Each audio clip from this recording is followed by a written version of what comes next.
Hey, hi. Sorry we couldn't get together today because of the closure of the schools and all the snow. I know that some of you are on spring break right now, so I don't know if you're enjoying the snow or not, but since we are canceled out because of the snow day, I thought I would do something different with our lesson today, so that you wouldn't have to miss it. I put one together and thought I would just webcam it and send it out, and then we aren't really skipping a week at all. We're just kind of getting a week a little bit different. So I don't know if you're surprised or not, but we're going to be talking again about love. And you might think to yourself, I can't believe we're talking this many weeks about love, but love is actually a pretty complicated topic if you think about it for a second.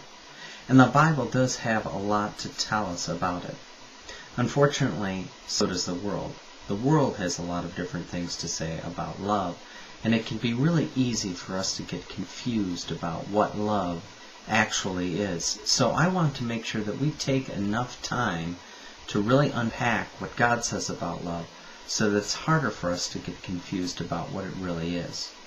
Now, we've been doing this thing in group there where I read some lyrics to different songs, popular music that talk about love or define what it is, and I've got a couple here that I'm going to read from.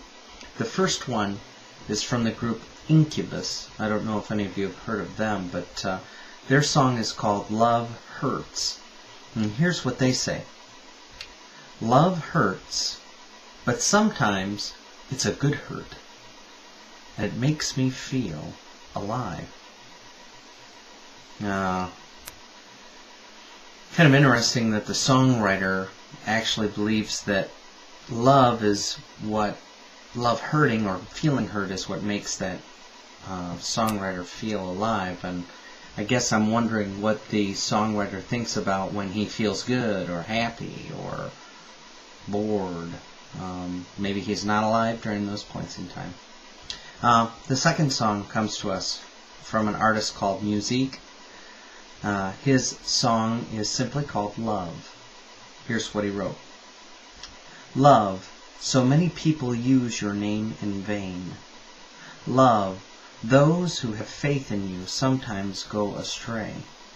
Love, through all the ups and downs, the joy and hurt.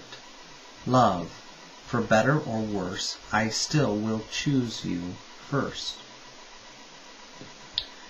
These are some pretty compelling lyrics when you think about it. I especially like the first line when it talks about how we use love's name in vain. Now, if you were to look at all the lyrics for the song, and I have never actually even heard the song, but if you were to look through them, it's a little confusing as to whether or not this guy is actually singing about love or if he's referring to a person that he's calling love.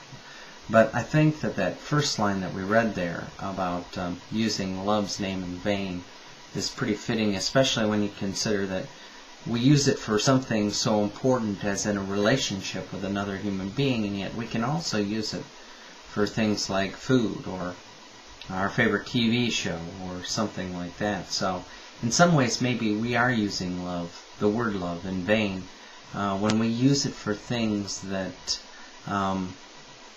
maybe it shouldn't be intended for. But at the same time, it's so ingrained in our culture to use love in such a flippant way that maybe it's hard for us to change how that's used at this point. But just something to think about. Now, also, I like to have you listen to or watch a video for a song that has to do with love, and I've been trying to pick songs that I think at least have a little something to do with the topic that we have at hand. So I've got a link here, and I'm not going to read it off to you because I think that it would be hard for me to give it to you in a manner that you could be able to do it. But I'm going to pick this page up here, and it's got the link on it. I'm going to want to get it all on there. Let me see here. Okay. There it is. There's the link.